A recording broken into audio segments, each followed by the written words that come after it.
Hello, welcome members to Shareability Uganda. I'm your guide Pascal. I thank you all for watching my videos about English, most especially for P5 and P6.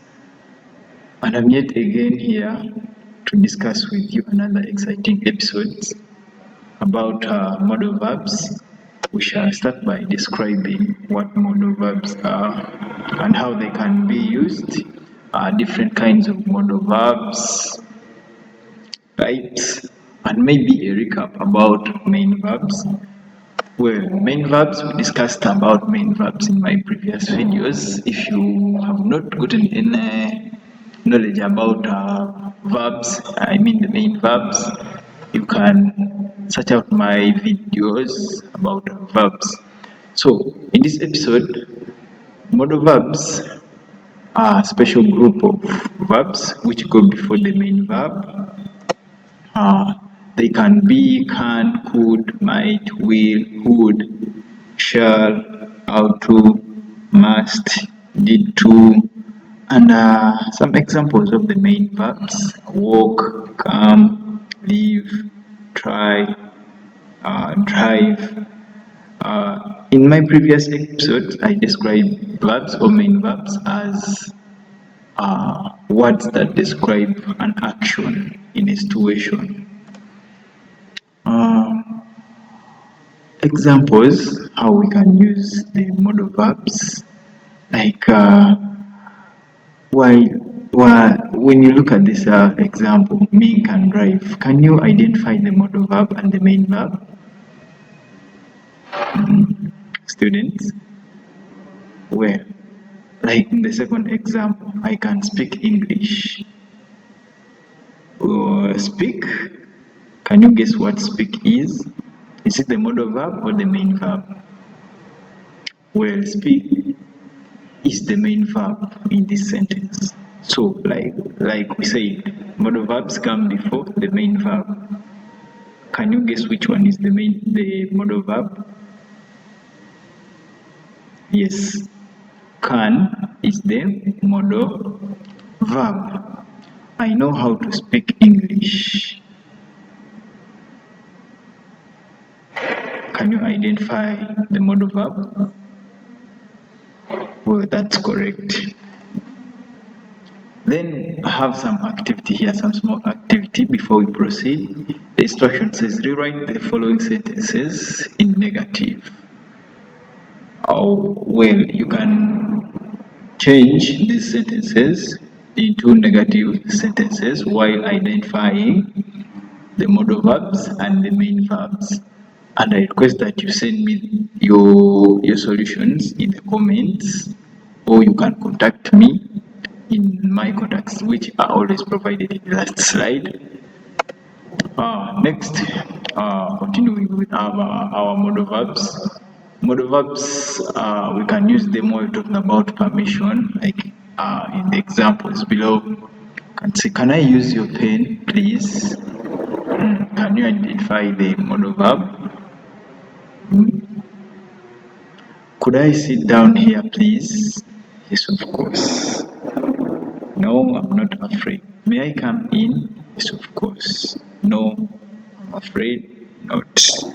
So, like we discussed, I think you are now capable of identifying the main verbs and differentiating them from the modal verbs.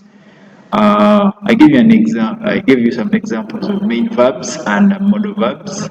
So I think in this example here, you can identify that can is a modal verb, and then use is a main verb. Next, we can use modal verbs while talking about requests. Like the examples, can you help me, please? Would you answer the phone, please? Would you post this later, please?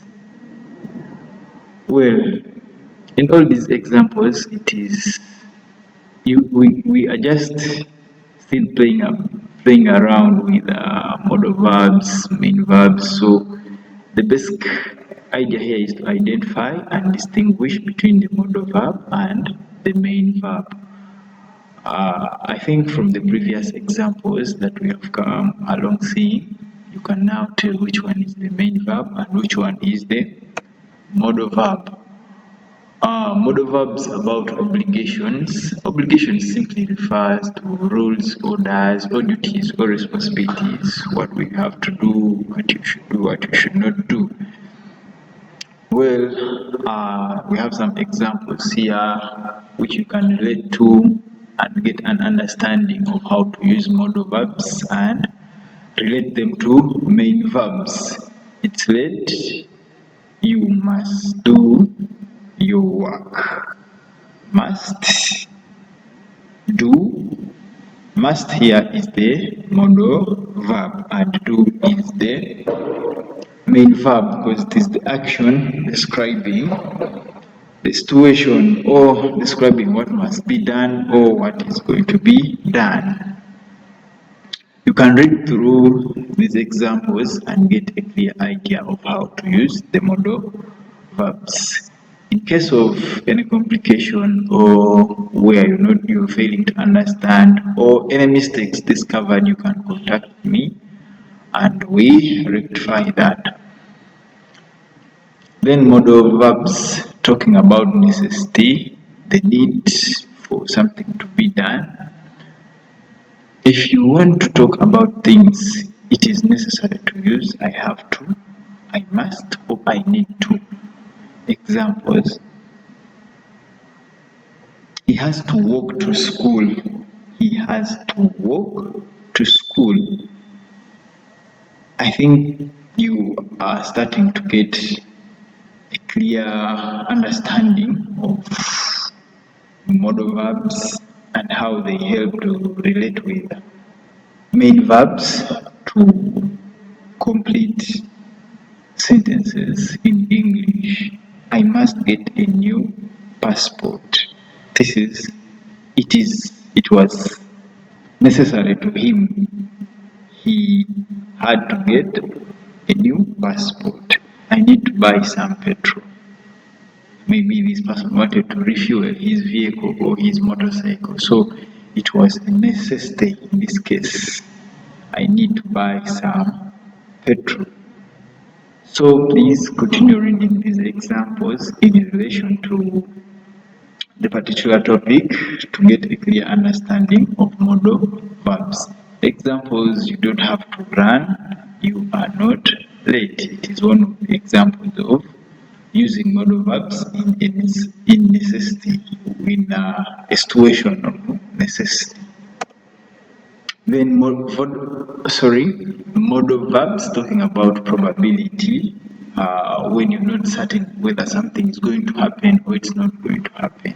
If you want to talk about the chances or risks of something happening or not happening, you can use may, could, might, but not can, because you're not sure whether something is going to happen or it's not going to happen, so you cannot use can. The following are the examples that I drafted for you guys to understand this clearly. And then we have modal verbs. When used when making offers. If you want to do something for somebody, help, give them some aid, give a hand, or buy someone a drink, you can say, shall I, may I, would you like, things like that. Examples are carry that for you. Well guys, I want you to be keen to understand what main verbs are. That is when you get to understand what modal verbs are. Modal verbs come before the main verb. Carry in this case is the main verb. So you can clearly identify the modal verb.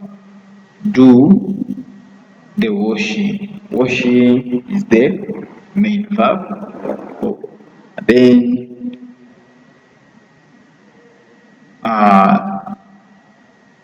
and then can I give you a lift? Would you like a cup of coffee?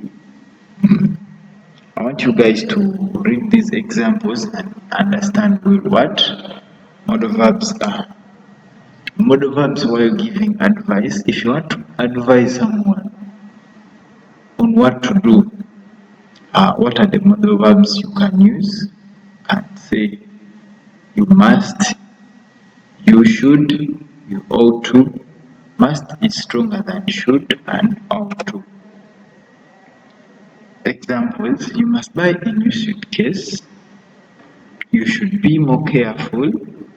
You ought to eat more fruit.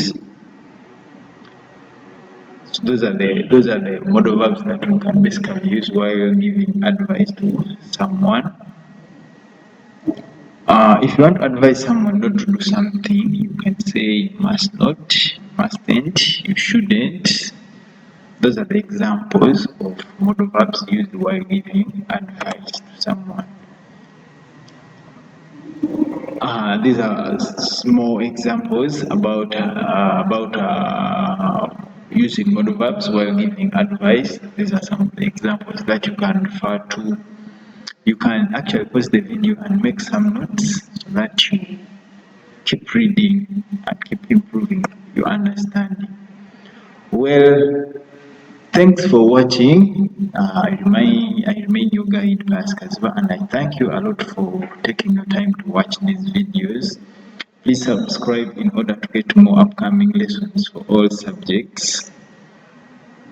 Thank you very much. May God bless you. In case of any advice, please contact me. That's my number. Sorry about that. Be blessed.